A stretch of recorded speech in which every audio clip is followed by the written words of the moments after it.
I mean, it's been under wraps for so long, so it's really exciting to get to share any kind of look with an audience that cares so much. It's been really, really amazing. Yes, and I wonder why it's been under wraps for so long. It wouldn't have anything to do with this, would it? I mean, you know, the original cartoon came out in 1937, and very evidently so. There's a big focus on her love story with a guy who literally stalks her. Yeah. Weird. Super weird. So we didn't do that this time. We have a different approach to what I'm sure a lot of people will assume is a love story just because, like, we cast a guy in the movie, right. Andrew Burnap, great dude. Yeah. It's really not about the love story at all, which is really, really wonderful. All of Andrew's scenes could get cut. Who knows? It's Hollywood, baby. So it's really exciting to get to share any kind of look with an audience that cares so much. Yes, because we all know how highly Zegler thinks of Snow White fans. Have you ever been to that Snow White ride at Disneyland? I get stopped for photos every time I'm online for the Snow White ride, and it is I have to pretend like, oh God, well, crazy that we're in front of this. Wait, how often are you in line for the Snow White ride? I'm a narcissist. 7 seconds in, and this interview is already unreliable. I can't wait to hear the rest. It's incredible, like Rachel said. I can't wait for everybody to see the movie. It's classic and beautiful and inventive. It's just magical. So it's classic now. You said you were bringing a modern edge to it on stage. What do you mean by that? I just mean that it's no longer 1937, and we absolutely wrote a Snow White that is not going to be saved by the prince. She's not going to be saved by the prince, and she's not going to be dreaming about true love. She's dreaming about becoming the leader she knows she can be. Trailers, posters, websites, title sequences, and interviews like these are known as Paratex. In Greek, para can mean around. Paratex is circling around the main text.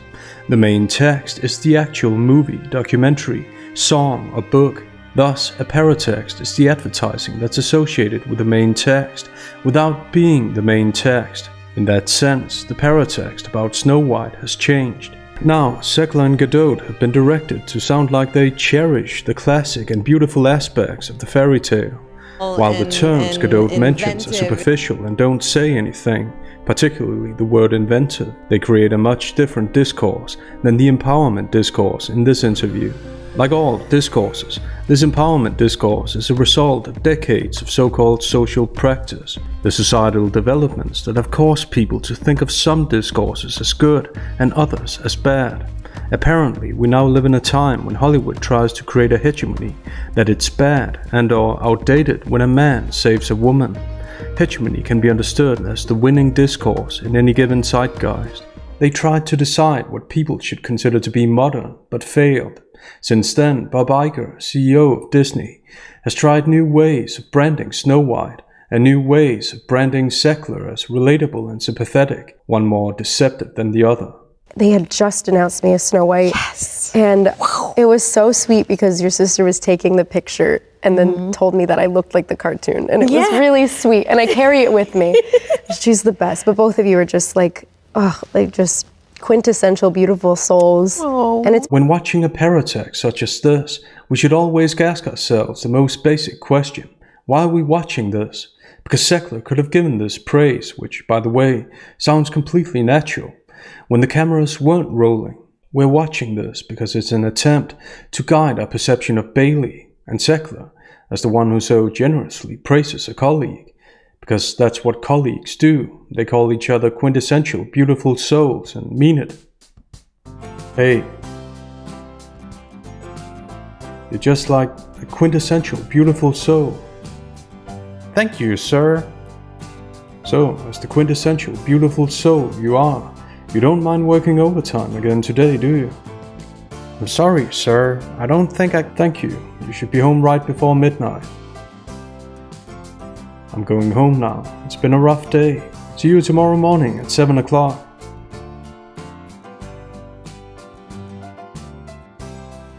Also, there's this totally ordinary exchange about an awkward meeting, which isn't carefully designed to make people relate at all.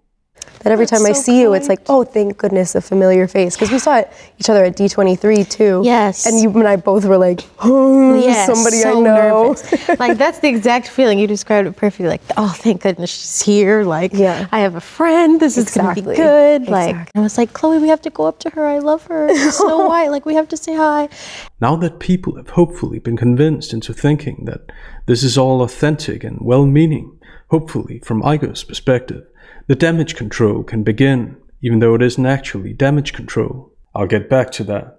The cartoon's so beloved. It's like a monumental moment in film history. Yeah. It was like the first feature-length cartoon movie, to the point where it won honorary Oscars and all of these amazing things that happened for that film are the reason that you and I really get to sit here today, because it made Disney what it is.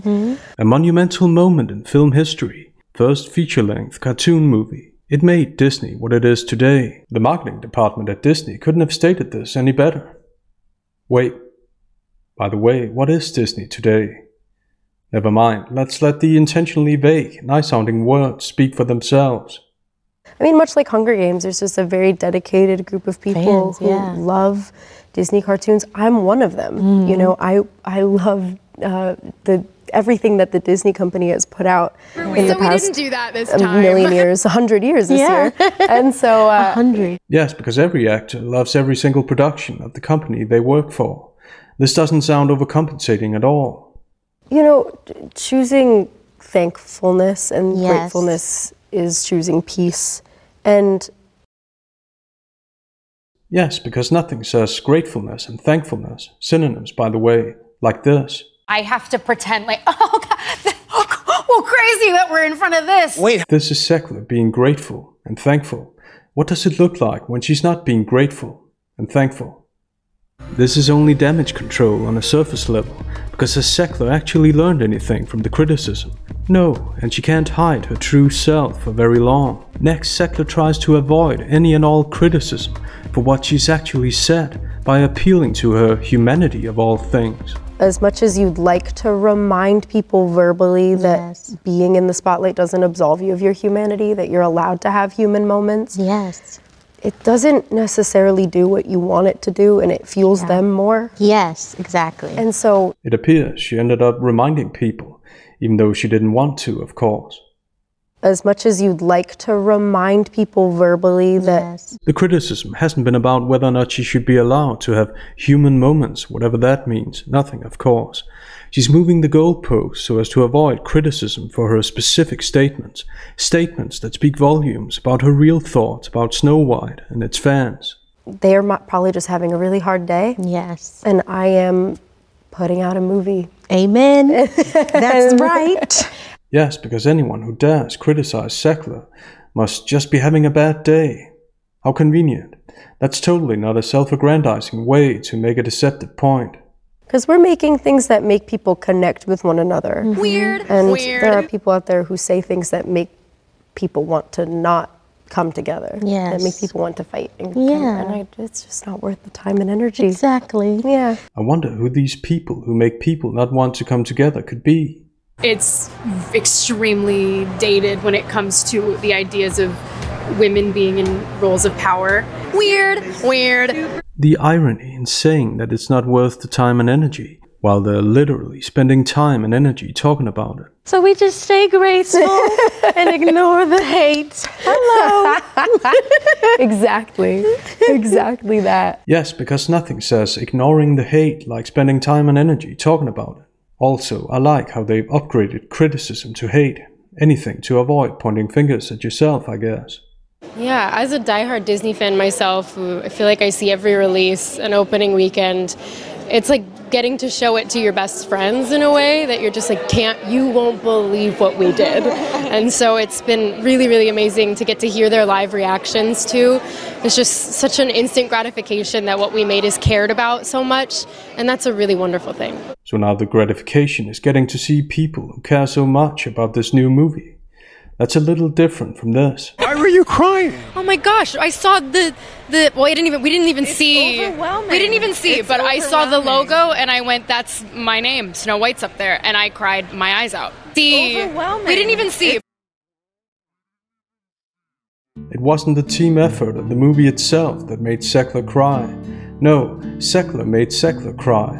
How touching as the movie itself, no doubt. And next, she keeps focusing on herself, her reactions, and what she got to do. Oh my god, well, when you get to wear Sandy Powell, first of all, insane. And then you get to be lit by Mandy Walker, and Nadia Stacey designed your hair and makeup. It's like the most incredible thing in the world. And then all of a sudden you open your eyes and you watch the playback, which I never do. And I saw myself on screen and I just wanted to throw up. I was so happy about it. And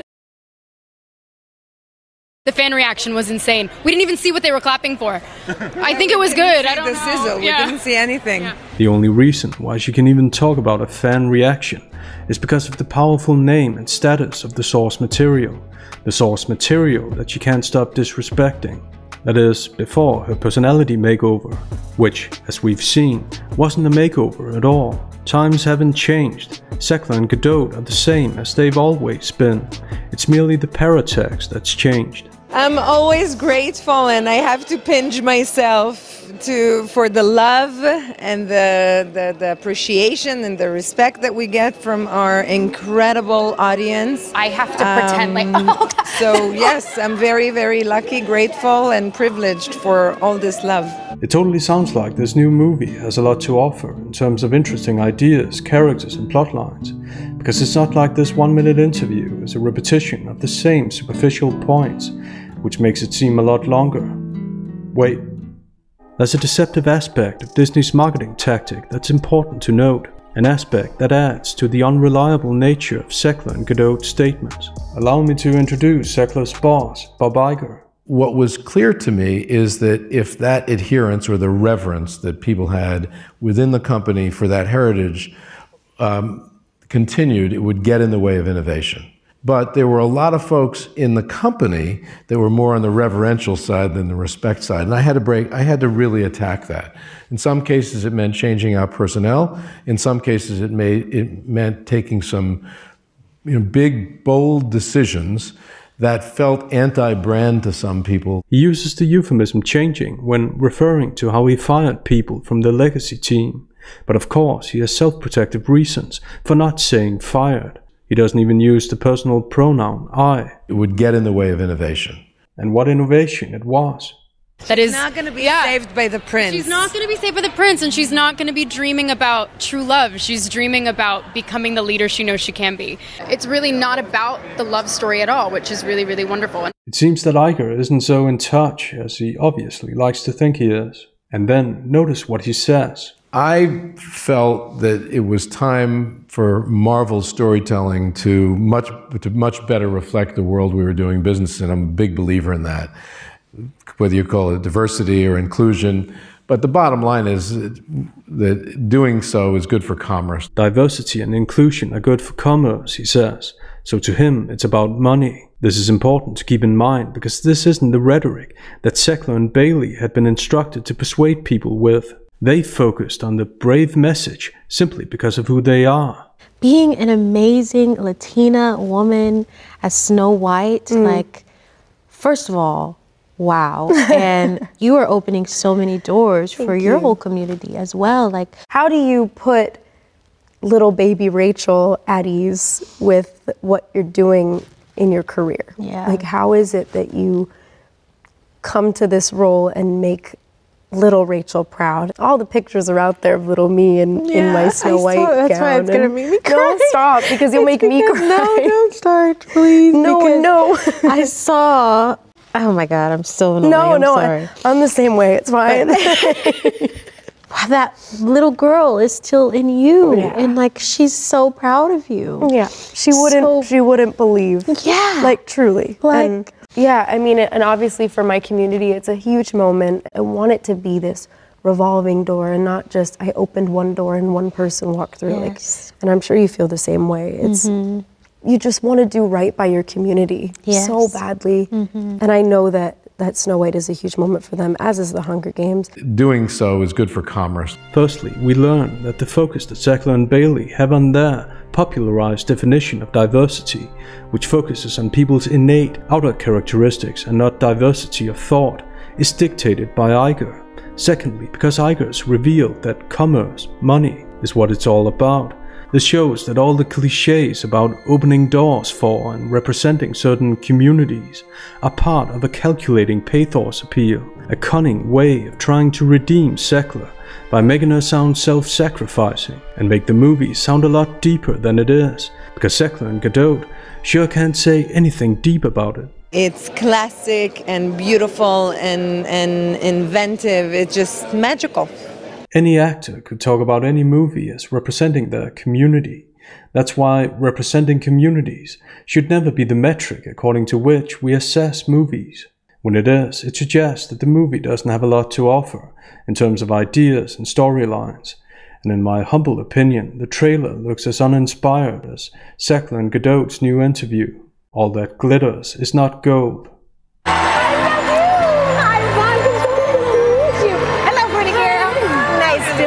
So do you. Hi, everyone. Welcome to day 23. Thank you. You're all going to be the very first audience to see our brand new teaser trailer for Snow White. Like and subscribe for more videos. See you next time.